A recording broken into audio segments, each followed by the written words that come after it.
पुस्तक सफर की 6वीं कहानी प्रेम का फूल। बरसों पहले बात उन दिनों की है जब तंगी में जी रहे गांव तुलापुर का गरीब किसान सूरजलाल और उसकी पत्नी बैजंती अपने बेटे सुधांशु के रवैये से परेशान थी। वो अपने जवानी के गुमान में मदमस्त मनमानी कार्यों में उलझा रहता। हर बार की तरह इस बार भी रात देर से घर पहुंचता है। ये देख पुनः बैजंती क्रोध में डांटते हुए, बैजंती, मैं नहीं समझ पा रही हूँ, आखिर तुम अपनी जिम्मेदारी कब समझोगे?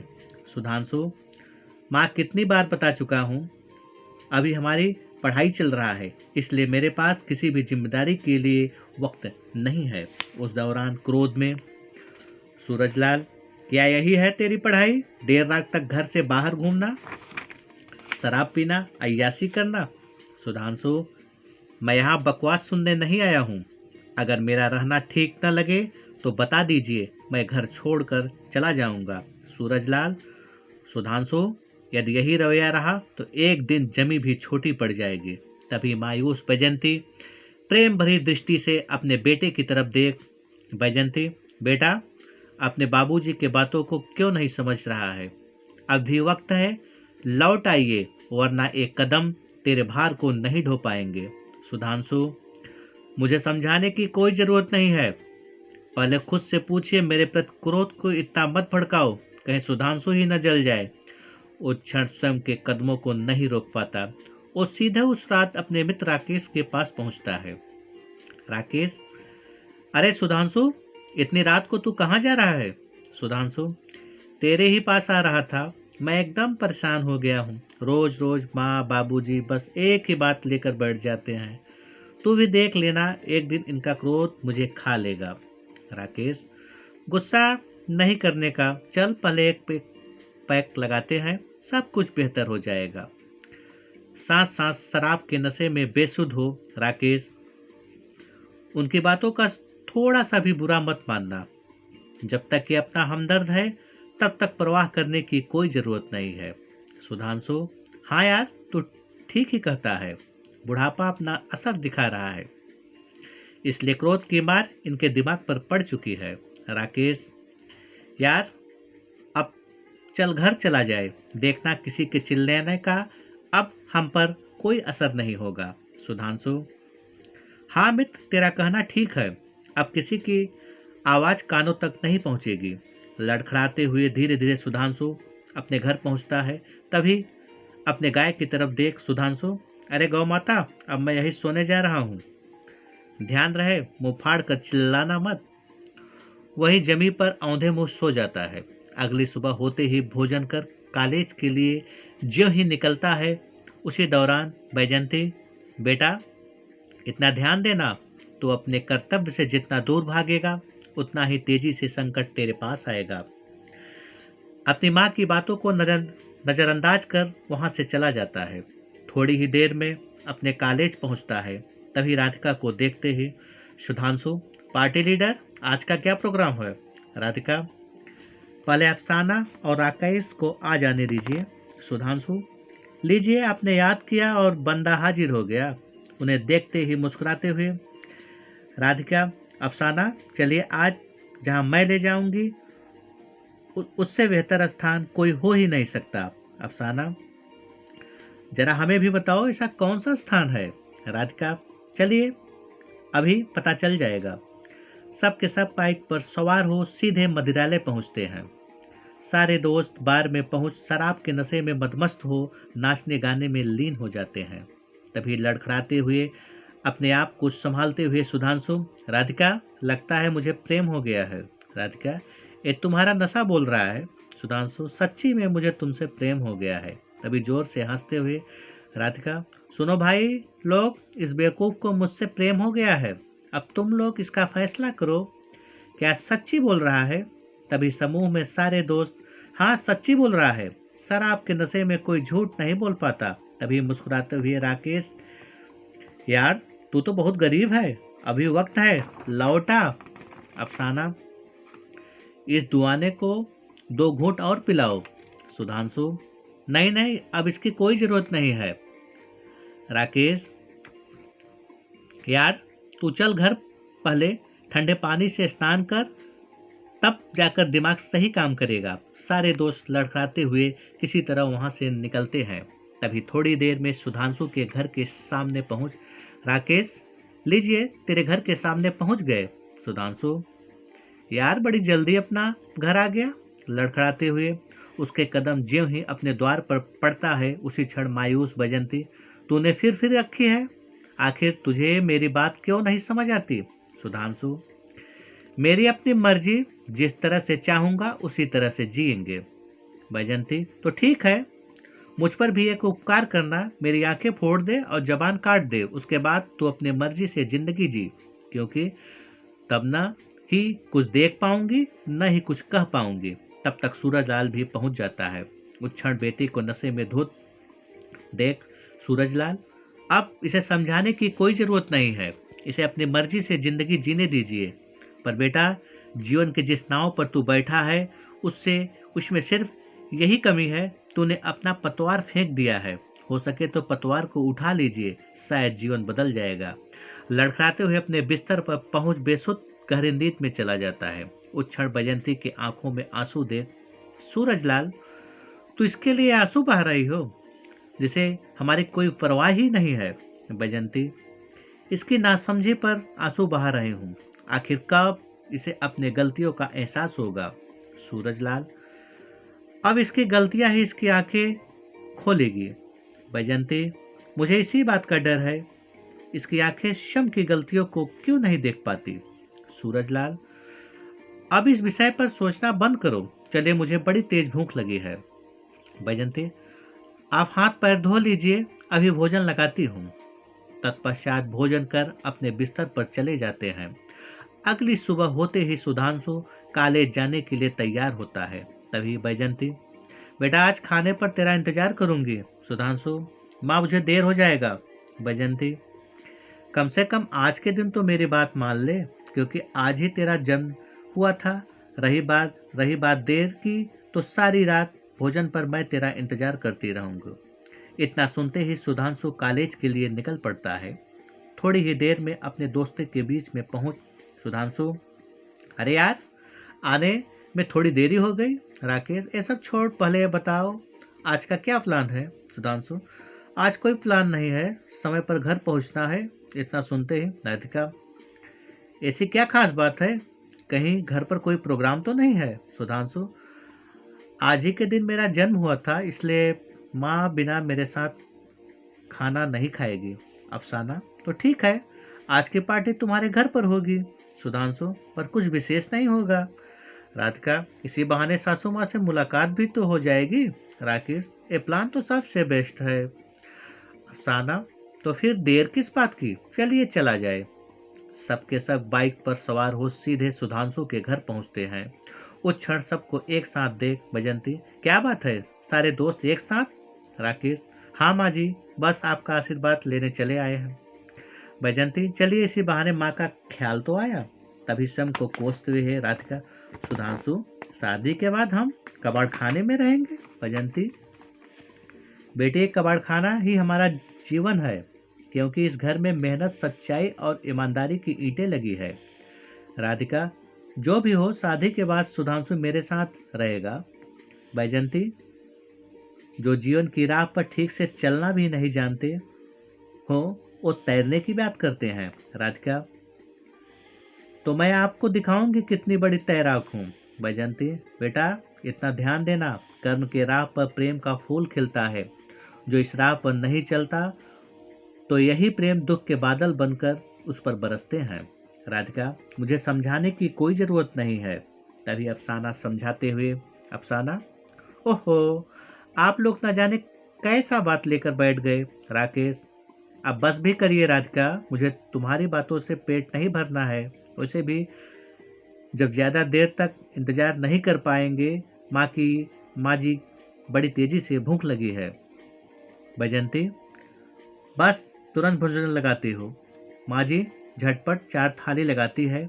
सब के सब भोजन करने के लिए बैठते हैं। तभी नाराज राधिका को देख सुधांशु, राधिका क्या हुआ, ऐसे भोजन पर नाराज नहीं होते। राधिका, मुझे भूख नहीं लगी है। सुधांशु, फिर सोच लो, यदि तुम नहीं खाओगी तो कोई भी नहीं भोजन करेगा। उसका जिद को दो। अफसाना, अरे यार मान भी जा, ऐसे जिद नहीं करते। राधिका, ये तुम कह रही हो, इसलिए भोजन कर रही हूँ, वरना यहाँ का पानी भी मुझे रास नहीं आएगा। सब के सब भोजन कर अपने आवास पर चलने को होते हैं। तभी सुधांशु की तरफ देख राकेश, यार अब इजाजत दीजिए, कल कॉलेज पर मुलाकात होगी। सुधांशु, ठीक है यार, पर जाते वक्त गाड़ी धीरे चलाना। आखिरकार सब के सब बाइक पर सवार हो अपने आवास की तरफ चले जाते हैं।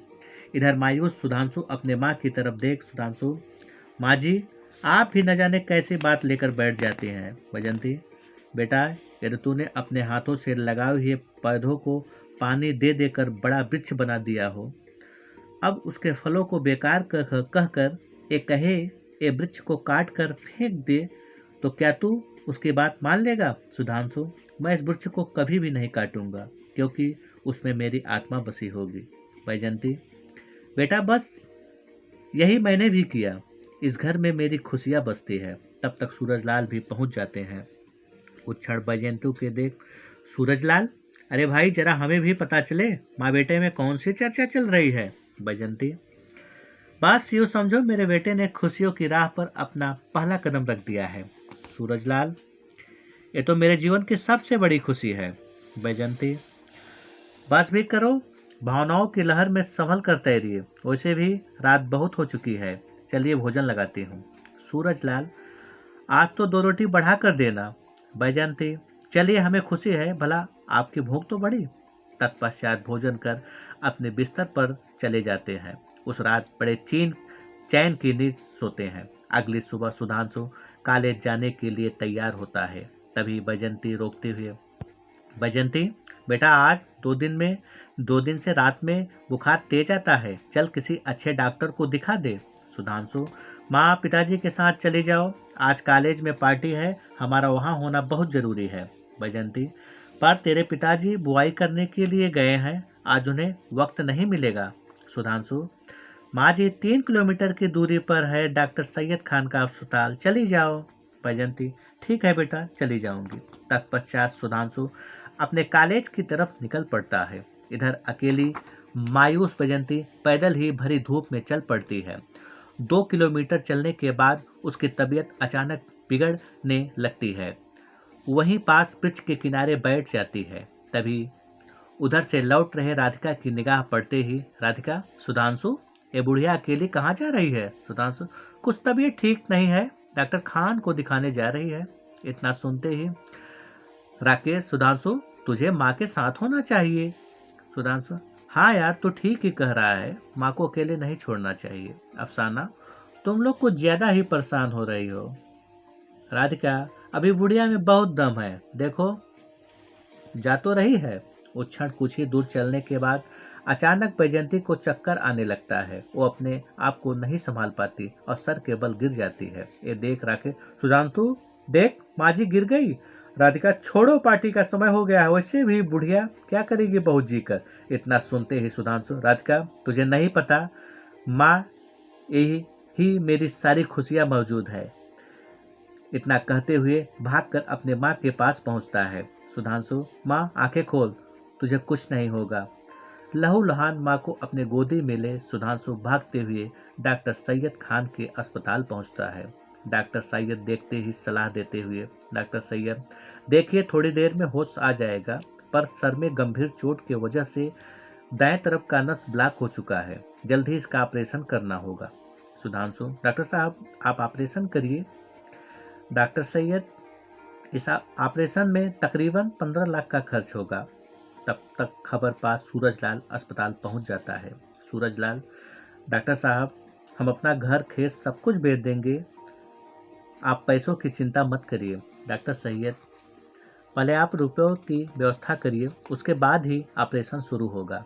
सुधांशु, पिताजी आप चिंता मत करिए, अभी कुछ न कुछ व्यवस्था करके आता हूँ। सूरजलाल, जा बेटा देर मत करना। भागते हुए सुधांशु अपने दोस्त के पास पहुंचता है। घबराते हुए गदगद वाणी में, सुधांशु, राधिका तुम्हारे पिताजी बहुत बड़े बिजनेसमैन हैं, एक तुम ही हो जो मेरी माँ को बचा सकती हो, मुझे 10 लाख रुपए कर्ज दिला दीजिए। जल्द ही हम इसका भरपाई कर देंगे। राधिका, तेरा दिमाग तो ठीक है, इस मामले में मैं तेरी कोई मदद नहीं कर सकती।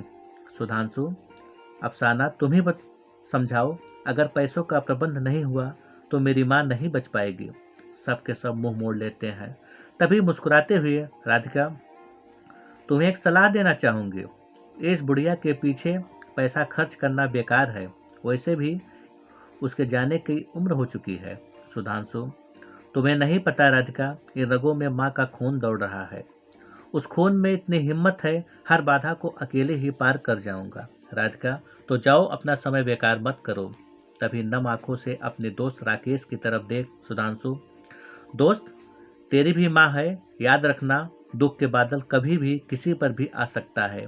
कहीं तेरे साथ ऐसा न हो, इसलिए ऐसे कुसंगत से दूर हो जा। राकेश, खामखा मुझे समझाकर अपना समय बर्बाद मत करो, जाओ अपने माँ का ख्याल रखो। उसके आंखों के आंसू ऐसे बह रहे थे मानो आंखों में समुंदर समा गया हो। वो भागते हुए अस्पताल पहुंचता है। उस क्षण अपने पिताजी को देखते ही गले लग रोने लगता है। तभी सूरजलाल, बेटा ये क्या, इस तरह कमजोर बनेगो तो जीवन की बाधाएं तुम पर हावी होने लगेगी। सुख दुख का चक्र तो जीवन में चलता रहेगा, इसलिए अपना आंसू पहुंच मजबूत बन। अगर तू हिम्मती नहीं बनेगा तो प्रत्येक बाधा तेरे आंखों में से आंसू बनकर टपकती रहेगी। सुधांशु, पिताजी, माँ ठीक ही कहती थी, कर्म की राह पर ही प्रेम का फूल खिलता है। हम आंखों में पट्टी बांधकर जीवन जी रहे थे, जब पट्टी खुली तब जाकर दुख के बादल नजर आए। तभी उसी क्षण डॉक्टर सैयद खान उन्हें देखते ही, डॉक्टर सैयद, क्या हुआ, अभी तक आप लोग निर्णय नहीं ले पाए, आखिर कब तक फालतू समय बेकार करोगे। सूरजलाल, डॉक्टर साहब आज व्यवस्था हो जाएगा। डॉक्टर सैयद, ठीक है, पर जल्दी करना। सूरजलाल अपने बेटे के साथ जमीन और घर का कागजात ले सेठ संतोषी लाल के पास पहुंचता है। सूरजलाल, सेठ जी, ये रहा 3 बीघा जमीन का कागजात और ये रहा घर का, इसका जो भी रकम मुनासिब समझे हमें दे दीजिए। संतोषी लाल, अरे सूरजलाल, ऐसी कौन सी आफत आ गई, जान से भी प्यारी इस जमीन को बेचना पड़ रहा है। सूरजलाल, क्योंकि इस जमीन की मालकिन की हालत ठीक नहीं है। संतोषी लाल, अच्छा तो ठीक है, कुल मिलाकर 8 लाख रुपए ही दे पाएंगे। सूरजलाल, शेठ जी कम से कम 10 तक तो दे दीजिए। संतोषी लाल, नहीं, इससे ज्यादा नहीं हो पाएगा। सूरजलाल, ठीक है, जैसे आपकी मर्जी। संतोषी लाल, लीजिए ये पूरे 8 लाख रुपए। तत्पश्चात सूरजलाल और सुधांशु पैसों के साथ अस्पताल पहुंचते हैं। तत्क्षण डॉक्टर सैयद से मुलाकात करते हैं। सूरजलाल, डॉक्टर साहब 8 लाख रुपए से ज़्यादा व्यवस्था नहीं कर पाएंगे। डॉक्टर सैयद, देखिए, किसी भी हाल में कम से कम 12 लाख तो इकट्ठा करना ही पड़ेगा। सूरजलाल, डॉक्टर साहब, घर केस सब कुछ बिक गया, अब शरीर में जान के सिवा और मेरे पास कुछ भी नहीं है। डॉक्टर सैयद, देखिए, कोशिश करने पर 1 लाख रुपए और कम करवा देंगे। अगर 11 तक व्यवस्था हो जाए तो ठीक है, वरना हम कुछ नहीं कर सकते। सुधांशु, डॉक्टर साहब, इतनी जल्दी 3 लाख रुपए का व्यवस्था हम कैसे कर पाएंगे। डॉक्टर सैयद, ये तो तुम्हारा काम है, चाहे जैसे व्यवस्था तो करना ही पड़ेगा। इतना कहते हुए डॉक्टर साहब चले जाते हैं। इधर सूरजलाल हताश हो जाता है, उसे लगने लगा अब मैं बजंती को नहीं बचा पाऊंगा। ये सोच उसकी आंखें भर जाती है। ये देख सुधांशु, पिताजी, आप इस तरह से धैर्य मत खोइए, हम दिन रात मेहनत करेंगे, जल्द ही 3 लाख का इंतजाम कर ही लेंगे। सूरजलाल, पर ऐसा कौन सा कार्य करेंगे जो इतनी जल्दी व्यवस्था हो जाएगा। सुधांशु, पिताजी, छाया नदी को पार करके लोग शहर पहुंचते हैं और कॉलेज में लड़के लड़कियों भी इसी नदी को पार करके ही जाना पड़ता है। हम एक स्टीपन लेंगे, दिन रात मेहनत करेंगे, कम से कम महीने में 20,000 रुपए तक बचा ही लेंगे और 6 महीने के अंदर ही माँ जी का ऑपरेशन हर हाल में करा देंगे। सूरजलाल, ठीक है बेटा, तू अपना कार्य कर और हम पहाड़ पर गिट्टी तोड़ने का कार्य करेंगे, कम से कम 10 से 12 हज़ार तक हम भी बचा लेंगे। सुधांशु, पिताजी, आज ही हम स्टीमर खरीदने के लिए शहर जाएंगे। सूरजलाल, ठीक है बेटा, जा। तत्पश्चात शहर पहुंच एक बड़ी स्टीमर खरीदता है। उसी दिन से अपने कार्य में जुट जाता है।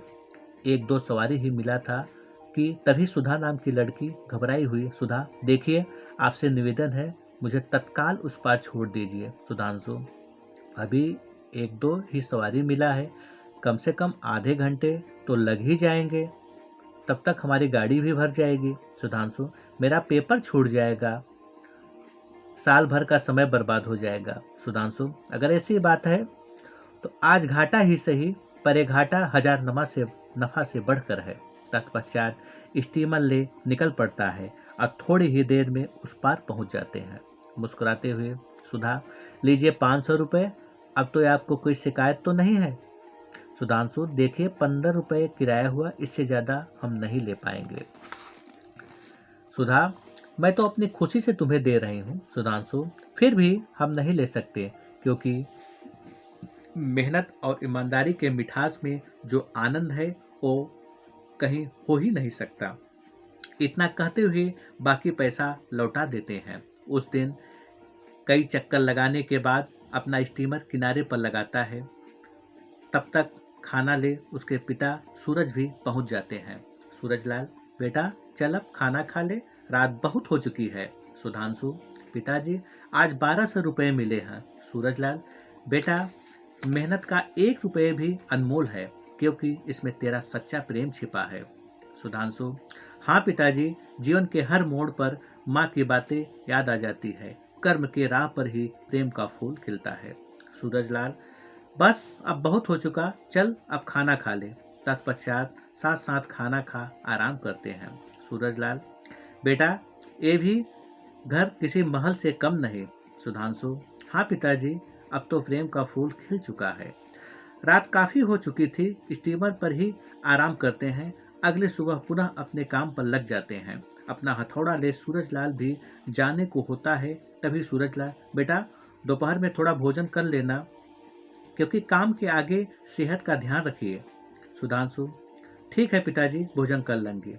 तत्पश्चात सूरज अपने काम पर चला जाता है। इधर पुनः सवारी के इंतजार में सुधांशु आशा बैठाए इधर उधर अपनी निगाहें दौड़ा रही थी। तभी थोड़ी ही देर में सवारी निकलने लगती है। तब तक सुधा भी बैग लेकर पहुंच जाती है।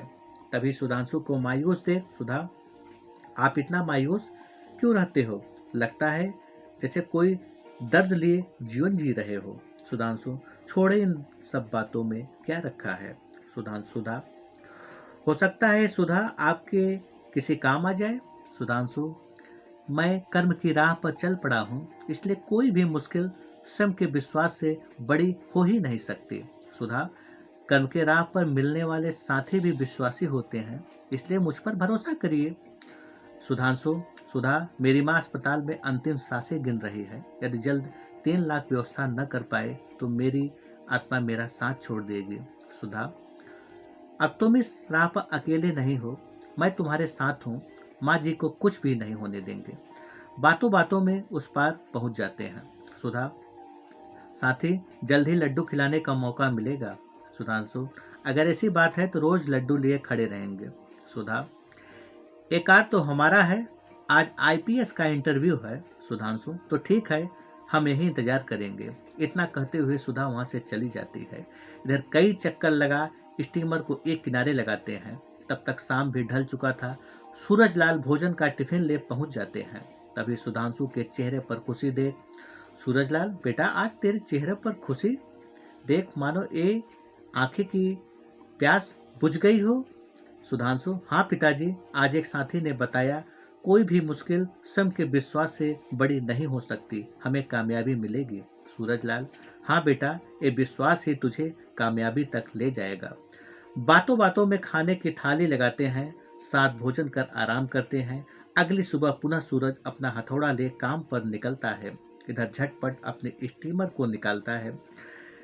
तब तक सुधा लड्डू लेकर आती है।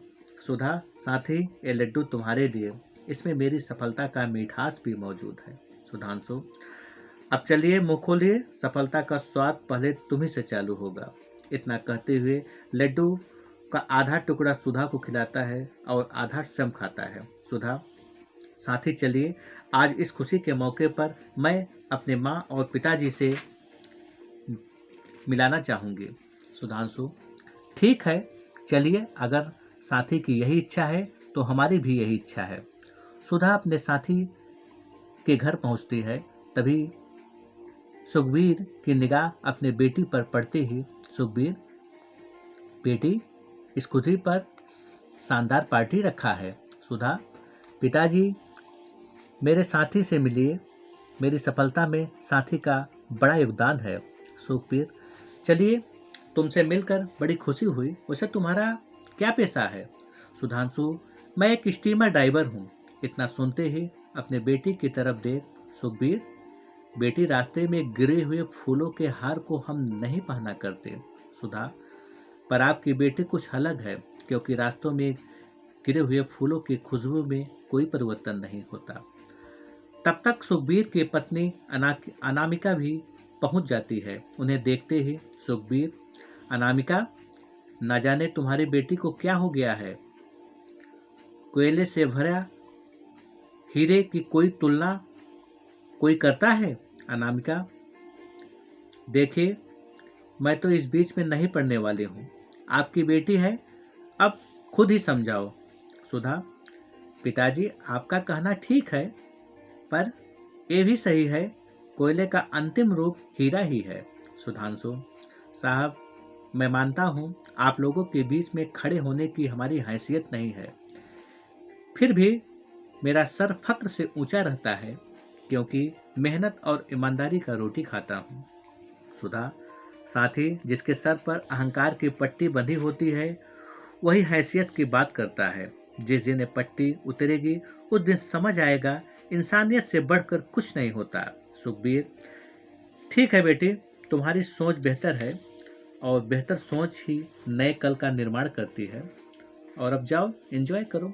तत्पश्चात अपने पिता के गले लग पार्टी में अपने साथी के साथ एंजॉय करने लगती है। तभी सुखबीर इंस्पेक्टर शेखावत को अपने पास बुलाता है। शेखावत, कहिए साहब, क्या आदेश है? सुखबीर, मेरी बेटी के साथ जो लड़का है, इसे भली बात पहचान लो, और कोई ऐसा केस बनाओ कि जिंदगी भर जेल में सड़े। शेखावत, पर इस लड़के ने ऐसा क्या कर दिया है? सुखबीर, मेरी बेटी की मेहरबानी कहीं कोई संकट न खड़ा कर दे, मुझे डर है कहीं ये साथी जीवन साथी न बन जाए। शेखावत, अब आप चिंता मत करिए, इसे नशीले पदार्थ के तस्करी में ऐसा फंसाऊंगा कि जिंदगी भर जेल में ही सड़ता रहेगा। आखिरकार इंस्पेक्टर साहब सिपाही किशोरी के माध्यम से सुधांशु के स्टीमर पर नशीले पदार्थ रखवा देता है। ज्यों ही पार्टी खत्म होती है, सुधांशु अपने स्टीमर पर पहुंचता है। इंस्पेक्टर शेखावत भी अपनी टीम के साथ वहां पहुंच जाता है। शेखावत, किशोरी, इसका स्टीमर चेक करो, अभी अभी पता चला है ये नशीले पदार्थ का तस्करी करता है। चेक करने के बाद नशीला पदार्थ पाया जाता है। किशोरी, साहब, पूरा बैग नशीले पदार्थ से भरा है। शेखावत, नशीले पदार्थ के तस्करी में मैं तुम्हें गिरफ्तार करता हूँ। सुधांशु, इंस्पेक्टर साहब, ये हमारा है ही नहीं, मुझे मालूम ही नहीं ये सब यहाँ कैसे आया। शेखावत, ले चलो इसे, इतनी पिटाई करो जब तक अपना जुर्म ना कबूल कर ले।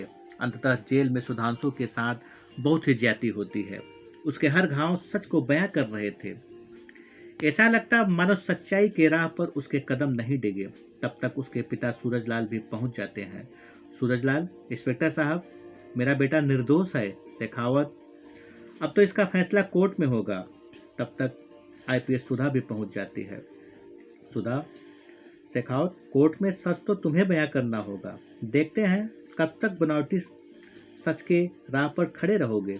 इतना कहते हुए वो सीधे सुधांशु के पास पहुंचती है। सुधा, साथी, ये तुम्हें कुछ नहीं होने देंगे। उसकी आंखें भर आती है और गदगद बाड़ी में सुधांशु, सुधा, मेरी माँ जी जिंदगी मौत से जूझ रही है, अब उसकी जिंदगी तुम्हारे हाथ में है। सुधा, माँ जी को कुछ नहीं होगा, 1-2 दिन के अंदर ही उनका ऑपरेशन हो जाएगा, और तुम्हें परेशान होने की कोई ज़रूरत नहीं है। मुझे पता है तुम निर्दोष हो।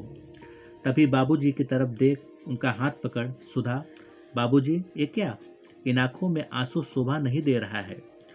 और रही बात आपके बेटे की, तो सच ही जिसका कवच हो उसे कोई हरा नहीं सकता। सूरजलाल, यह तो मैं जानना चाहता हूँ, आखिर जब मेरे बेटा निर्दोष है तो उसे क्यों फंसाया जा रहा है? सुधा, बाबूजी, अब तो इसका फैसला कोर्ट करेगा। सारे दोषी चेहरे जल्द ही सामने होंगे।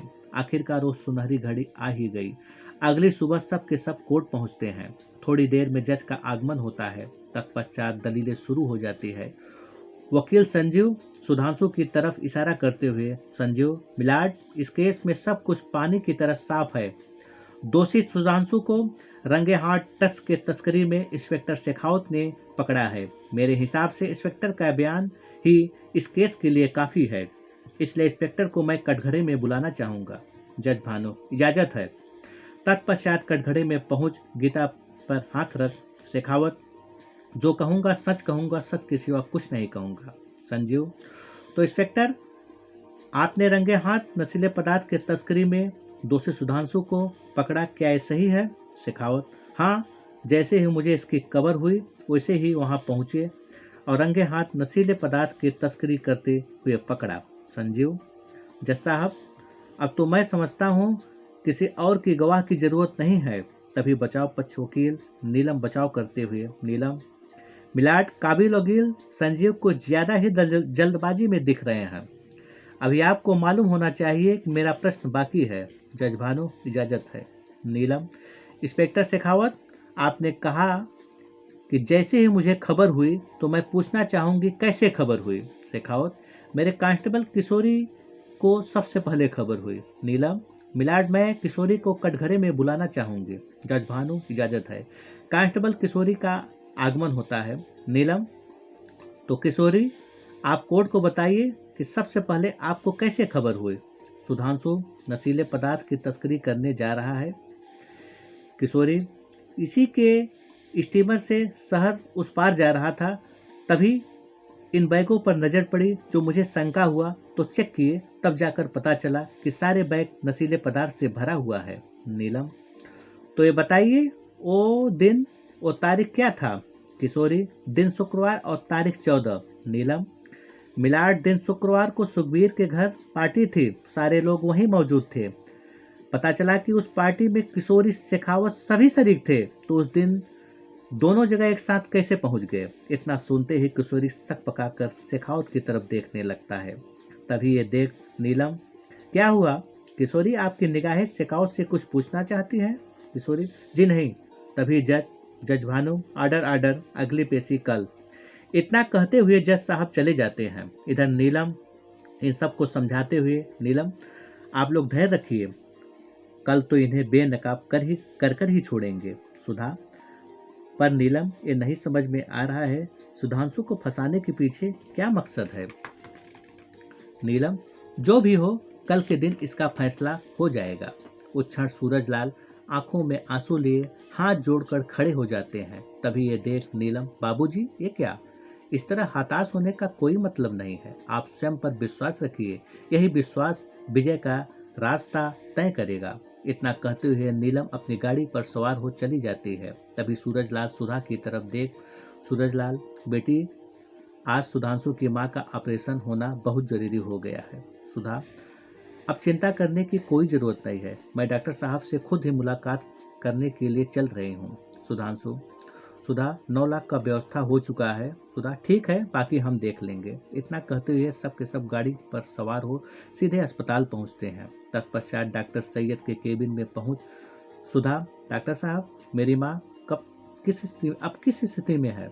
डॉक्टर सैयद, अरे सुधा बैठिए, कहिए कैसे आना हुआ? सुधा, मेरी साथे सुधांशु की मां का आज ऑपरेशन होना है। डॉक्टर सैयद, हाँ, यदि आज ऑपरेशन हो गया तो मैं समझता हूँ ये जल्द ही पहले जैसी हो जाएंगे। सुधा, तो ठीक है, देर किस बात की, आप ऑपरेशन चालू करिए, पैसा पूरा जमा करवा दे रहे हैं। डॉक्टर सैयद, ठीक है। तत्पश्चात बैजयंती का ऑपरेशन शुरू होता है। डॉक्टरों की पूरी टीम कार में लग जाती है। इधर सुधांशु अपने पिता की तरफ नम आंखों से देख, सुधांशु, पिताजी, आप यहीं रहिए, कोर्ट का समय हो गया है, हमें जाना होगा। सुधा, हाँ बाबूजी, बस थोड़ी ही देर की बात है। सूरजलाल, ठीक है बेटी। तत्पश्चात गाड़ी पर सवार हो सीधे कोर्ट पहुंचते हैं। थोड़ी ही देर में जज भानु का आगमन होता है। पुनः बहस शुरू हो जाती है। नीलम, मिलाड, मैं आईपीएस सुधा को कटघरे में बुलाना चाहूंगी। जज भानु, इजाजत है। तत्पश्चात सुधा कटघरे में पहुंचती है। नीलम, सुधा, 14 तारीख दिन शुक्रवार को क्या आपके यहाँ पार्टी थी? सुधा, जी हाँ। नीलम, क्या पार्टी में शेखावत और किशोरी भी मौजूद थे? नीलम, हाँ, पार्टी में दोनों मौजूद थे। नीलम, जज साहब, सुधांशु भी पार्टी में उस दिन मौजूद था, घटना भी उसी दिन का है, तो साफ है इसे फंसाने के लिए ही इनके स्टीमर पर किसी ने नशीले पदार्थ रख दिया। अब शेखावत ही बताएंगे ऐसा उन्होंने क्यों किया। संजीव, मिलाट, इस तरह से मेरे मुवक्किल पर आरोप लगा कोर्ट की तौहीन है। जज भानु, अभी कोर्ट का फैसला बाकी है। नीलम, मिलाट, अब शेखावत सिद्ध करे कैसे एक साथ दोनों स्थान पर पहुंच गए। शेखावत, बीच में ही खबर मिलने पर पार्टी छोड़कर चले गए थे। नीलम, खबर किसने दिया? शेखावत, किशोरी ने मुझे खबर दिया। नीलम, पर किशोरी तो आपके साथ ही था। इतना सुनते ही जज भानु अपना फैसला सुनाते हैं। जज भानु, तमाम गवाहों को मद्देनजर रखते हुए कोर्ट ये फैसला देता है सुधांशु निर्दोष है, इसलिए उन्हें बाइज्जत बरी किया जाता है और इंस्पेक्टर शेखावत और किशोरी को 6 महीने सेवा से निरस्त किया जाता है। नीलम, शेखावत, अब ये बता दीजिए किसके कहने पर ये सब निंदनीय काम किया था? शेखावत, आईपीएस सुधा के पिता सुखबीर के कहने पर हमने ऐसा किया। जज भानु, सुखबीर को 6 महीने के लिए स्वयं निरस्त किया जाता है। इतना सुनते ही सुधा की आंखों में आंसू आ जाता है। तब तक कोर्ट भी बर्खास्त हो जाता है। वो तुरंत अपने पिता के पास पहुंच, सुधा, पिताजी, आपसे ऐसा ही नहीं थी कि आखिर ये सब क्यों किया? मायूस सुखबीर अपनी बेटी से नजर भी नहीं मिला पा रहे थे। सुखबीर, मुझे इस बात का डर था तुम्हारे और सुधांशु के नजदीकिया रास नहीं आ रहा था, इसलिए ऐसा गंदा कदम उठा दिए। इतना सुनते ही अनामिका भावुक हुए। अनामिका, आप कर्तव्यनिष्ठ पुरुष के आंसुओं के ऋणी है। अब जाइए, उनके माफी से ही ये ऋण अदा होगा। सुखबीर, बेटी, मुझे ले चलो क्योंकि इस गंदगी के भार और देर नहीं सह पाएंगे। सुधा, चलिए पिताजी। तत्क्षण सबके सब गाड़ी पर सवार हो सीधे अस्पताल पहुंचते हैं। बाहर खड़े सभी आस लगाए बैठे थे। तभी डॉक्टर सैयद अपनी टीम के साथ ऑपरेशन थिएटर से बाहर निकलते हैं। डॉक्टर सैयद, अब घबराने की कोई बात नहीं है, थोड़ी ही देर में पेशेंट को होश आ जाएगा, वो खतरे से बिल्कुल बाहर है। इतना सुनते ही सुधांशु अपने साथी सुधा के गले लग रोने लगती है। उसे देख ऐसे लगता मानो आंखों में आनंद की वर्षा हो रही है। तभी सुखबीर हाथ जोड़ गदगद बाड़ी में, सुखबीर, सुधांशु, मैं तुम्हारे आंसुओं का ऋणी हूँ, हो सके तो मुझे माफ करना। सुधांशु, नहीं बाबूजी, इस तरह हाथ जोड़कर मुझे शर्मिंदा मत करिए, ये हाथ मेरे सर पर रख आशीर्वाद दीजिए। इतना सुनते ही सुखबीर भावुक हो सुधांशु को गले लगा लेता है। तब तक सिस्टर सूचना देती है, सिस्टर, अब आप लोग मिल सकते हैं। सुधांशु भावुक हो अपने माँ के गले लग जाता है। अपने बेटे के सर को सहलाते हुए, बैजंती, बेटा, अब जाकर तेरे हृदय में प्रेम का फूल खिल चुका है, बस यही देखने के लिए मेरे नयन सूखे जा रहे थे। तभी आंखों में प्रेम के आंसू लिए सुखबीर, अब तो बस आप आशीर्वाद दीजिए, सुधांशु और सुधा के जीवन में प्रेम का फूल हमेशा खिला रहे। इतना कहते हुए अपने बेटी का हाथ सुधांशु के हाथ में पकड़ा सुखबीर, अब अपने बहू को आशीर्वाद दीजिए। तत्पश्चात बैजंती सुधांशु और सुधा को हृदय से लगा लेती है। ये कहानी आपको अच्छा लगे तो कृपया इसे लाइक और सब्सक्राइब करें। मैं सुनील तिवारी।